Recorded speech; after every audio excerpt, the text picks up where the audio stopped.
ორკვირიანი მყიფე ზავის გამოცხადებიდან მეორე დღეს დაპირისპირებული მხარეები ერთმანეთს ისევ ცეცხლის განახლებით ემუქრებიან. ერთ-ერთი მთავარი მიზეზი ზავის პირობებში ისრაელის მხრიდან ლიბანის ტერიტორიაზე თავდასხმების განახლებაა. ისრაელის ქმედებებს ირანის შეთანხმების აშკარა დარღვევა დაცხადებს და ავიაიერიშების გაგრძელების შემთხვევაში საპასუხო ზომებით იმუქრება. თუმცა როგორც თელ-ავივში, ისე ვაშინგტონში ირწმუნებიან, რომ შეთანხმება ლიბანში სამხედრო მოქმედებების შეწყვეტას არ ითვალისწინებდა. საკუთარი მოთხოვნები აქვს ამერიკის შეერთებულ შტატებსაც. თუ ჰორმუზის სრუტე დროულად არ გაიხსნება, დონალდ ტრამპი გამანადგურებელ დარტყმებს აანონსებს. რამდენად შედეგიანი იქნება ორკვირიანი ცეცხლის შეწყვეტის შეთანხმება, ეს ახლა დიდწილად იმ მოლაპარაკებებზეა დამოკიდებული, რომელიც 11 აპრილს ისლამაბადში უნდა გაიმართოს. მანამდე კი ცნობილი ხდება, რომ დროებითი ზავის პირობებში იერუსალიმის წმინდა ადგილები მომლოცველებისთვის გაიხსნება. მარიამ რობაქიძე ამბობს. იქცევა თუ არა ახლო აღმოსავლეთში მიმდინარე ომის დასრულების პერსპექტივა რეალობად ამ კითხვას პასუხი ისლამაბადში გაეცემა. მსოფლიოს ყურადღება ახლა სწორედ სამშვიდობო მოლაპარაკებების ინიციატორი პაკისტანისკენაა მიმართული. ისლამაბადი ამერიკა-ირანის მოლაპარაკებების მასპინძლობისთვის ემზადება. მოახლოებული შეხვედრის ფონზე ქალაქში მოქალაქეების გადაადგილების შესამცირებლად გამოცხადებულია ორდღიანი უქმე დღეები და მიღებულია უსაფრთხო ზომები. ირანის პარლამენტის სპიკერი მოჰამედ ბაღერ ღალიბაფი განიხილება როგორც შესაძლო მომლაპარაკებელი, რომელიც შესაძლოა ამ შაბათ-კვირას ისლამაბადში ამერიკის შეერთებული შტატების ვიცე-პრეზიდენტს ჯეიდი ვენსს შეხვდეს. პაკისტანი, რა თქმა უნდა, ამ საერთაშორისო საკითხში ძალიან კარგ როლს ასრულებს. ვლოცულობ, რომ ალაჰმა პაკისტანი ამ საკითხში ლიდერად და მსოფლიოში მშვიდობის წყაროდ აქციოს.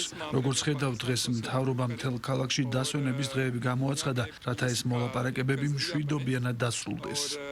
თუმცა ვერც ეს მოცემულობა და ვერც მხარეებს შორის მიღწეული ორკვირიანი ზავი ჰორმუზის სრუტეში არსებულ რეალობას ჯერ ისევ ვერ ცვლის. სრუტე დაკეტილია ზავის ამოქმედებიდან მისი დატოვება მხოლოდ 9 გემმა შეძლო და როგორც ირანში აცხადებენ, ის მხოლოდ მაშინ გაიხსნება, როდესაც შეერთებული შტატების მხრიდან აგრესია რეალურად შეწყდება. თეირანის მტკიცებით სრუტეს საერთაშორისო წყლებში არ მდებარეობს და უსაფრთხო გადაადგილება ირანსა და ომანის კეთილნებაზეა დამოკიდებული. ნებისმიერი გემი კი, რომელიც სრუტის გავლას ნებართვის გარეშე შეეცდება, განადგურდება. ამერიკულ აგრესიაში კი ის ფაქტი იგულისხმება, რომ ისრაელი ლიბანზე თავდასხმებს განაგრძობს. ცეცხლის შეწყვეტის შესახებ მიღწეული შეთანხმების შემდეგ ისრაელის მიერ განხორციელებულ იერიშებს ნგრევა და მსხვერპლი მოჰყვა. თავდასხმების სერიას სულ მცირე 254 ადამიანის სიცოცხლე ემსხვერპლა. 1200-მდე კი დაშავდა.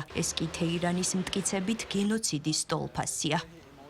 ეს წარმოუდგენელია. ეს იყო ნგრევა, ძალიან მასიური ნგრევა. შიშსა და შფოთვას გრძნობს საით მიემართება ეს ქვეყანა. არავინ იცის რა მოხდება. ხალხს ცხოვრება სურს, საკმარისია. გარდა ამისა, ლიკვიდირებულია ჰეზბოლას ლიდერის ნაიმ ქასემის პირადი მდივანი და ძმისშვილი ალი იუსუფ ჰარშიც, თუმცა ეს ყველაფერი არ არის. ისრაელი ჰეზბოლაზე დარტყმების გაგრძელებით იმუქრება. ქვეყნის პრემიერი აცხადებს, რომ ყველა, ვინც ისრაელის მშვიდობიანი მოქალაქეების წინააღმდეგი მოქმედებს, ისრაელის სამიზნეში მოექცევა. ისრაელის თავდაცვის მინისტრი კი ირწმუნება, რომ ისრაელის თავდასხმის მასშტაბით გაოგნებული ჰეზბოლა ახლა ცეცხლის შეწყვეტას ითხოვს. ჩვენ კიდევ ბევრი მიზანი გვაქვს შესასრულებელი და მათ ან შეთანხმებით, ან საბრძოლო მოქმედებების განახლებით მივაღწევთ. მზად ვართ ნებისმიერ დროს დავუბრუნდეთ საბრძოლო მოქმედებებს. ჩვენი თითი კვლავ სასახლეძია. მოვითხოვე, რომ ირანთან დროებითი ცეცხლის შეწყვეტა ჰეზბოლას არ მოიცავდეს და მასზე ძლიერ დარტყმებს ვაგრძელებთ.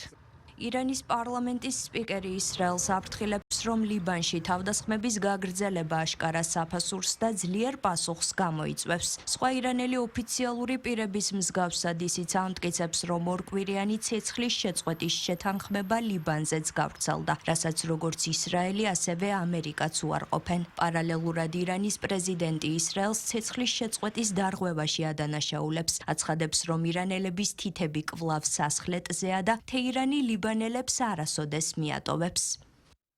ლიბანში ისრაელის ხელახალი შეჭრა ცეცხლის შეწყვეტის შესახებ თავდაპირველი შეთანხმების აშკარა დარღვევაა. ეს მოტყუების და შეთანხმებისადმი ერთგულების არარსებობის საშიში ნიშანია. ამ ქმედებების გაგრძელება მოლაპარაკებებს აზრს დაუკარგავს. ჩვენი თითები კვლავ სასახლეძეა. ირანი არასდროს მიატოვებს თავის ლიბანელ დებსა და ძმებს. ირანის 10 პუნქტიანი გეგმაც მაგიდაზეა, თუმცა თეირანში აცხადებენ, რომ 10 პუნქტიდან 3 ღიად დაირღვა. ამბობენ იმასაც, რომ შეერთებულ შტატებთან ცეცხლის შეწყვეტაზე ნებისმიერი მოლაპარაკებებისთვის ურანის გამდიდრების შესახებ ირანის უფლების დაცვა აუცილებელი პირობაა. ვაშინგტონში კი აცხადებენ, რომ ამერიკის სამხედრო ძალები ადგილზე დარჩებიან, სანამ ირანთან მიღწეული ნამდვილი შეთანხმება სრულად არ შესრულდება. ამერიკის პრეზიდენტის განცხადებით სამხედრო ძალა ემზადება, ისვენებს და შემდეგი შეტევის მოლოდინშია. ქვეყნის ვიცე-პრეზიდენტი კი თეირანს აფრთხილებს, რომ თუ ჰორმუზის სრუტეს არ გახსნის, შტატები ცეცხლის შეწყვეტის პირობების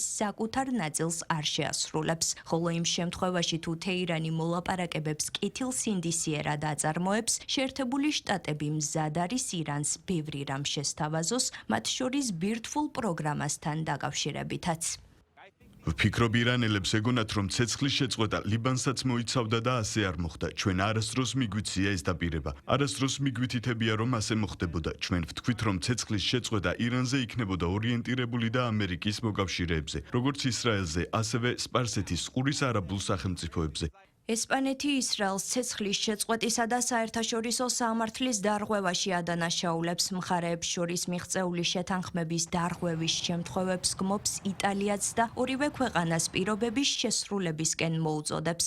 ლიბანში ისრაელის დარტყმების ესკალაციით შეშფოთებულია დიდი ბრიტანეთიც. ქვეყნის საგარეო საქმეთა მდივნის თქმით, ლიბანი ცეცხლის შეწყვეტის შეთანხმებაში სასწრაფოდ უნდა ჩაერთოს. ირანმა კი ჰორმუზის სრუტე უნდა გახსნას. საფრანგეთის პოზიცია კი ასეთია, ცეცხლი დაპირისპირების ყველა ზონაში, მათ შორის ლიბანშიც უნდა შეწყდეს, რათა ზავი სანდო და ხანგრძლივი აღმოჩნდეს. ჩინეთში კი იმედოვნებენ, რომ მხარეები მშვიდობის შანსს გამოიყენებენ, პარალელურად კი მათი მხრიდან ირანის სამხედროებისთვის მხარდაჭერის გაწევის შესახებ მედიაში გავრცელებულ ინფორმაციას უარყოფენ. ვიხილეთ ესკალაცია და სიკვდილიანობის მაჩვენებლის ზრდა. ცეცხლის შეწყვეტის რეჟიმი ლიბანზეც უნდა გავრცელდეს.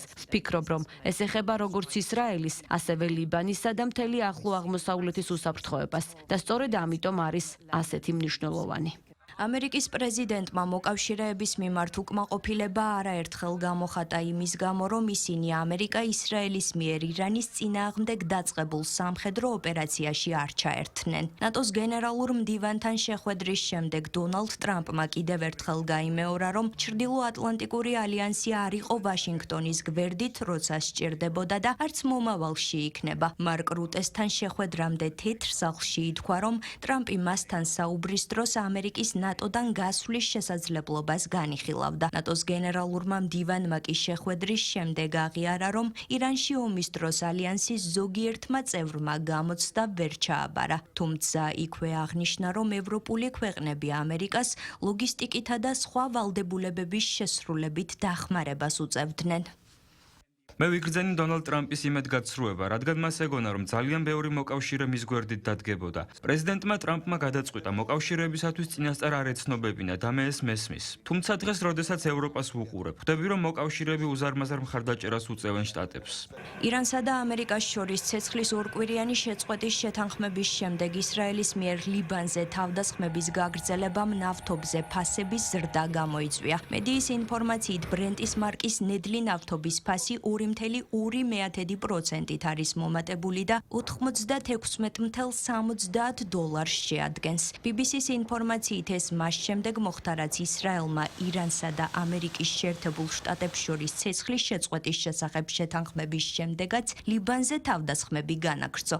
მანამდე 8 აპრილს ნედლი ნავთობის ფასები ცეცხლის შეწყვეტის წინადადებაზე დონალდ ტრამპის თანხმობის შემდეგ 15%-ით დაეცა და ბარელზე $82 ნაკლები იყო. დროებით მაზაუმმა შესაძლებელი გახადა იერუსალიმის წმინდა ადგილების მომლოცველებისთვის გახსნა. ეს ადგილები მათ შორის ალაქსას მეჩეთის კომპლექსი, გოდების კედელი და მაცხოვრის საფლავის ტაძარი ისლამის, იუდაიზმისა და ქრისტიანობის უწმინდეს ადგილებს წარმოადგენს.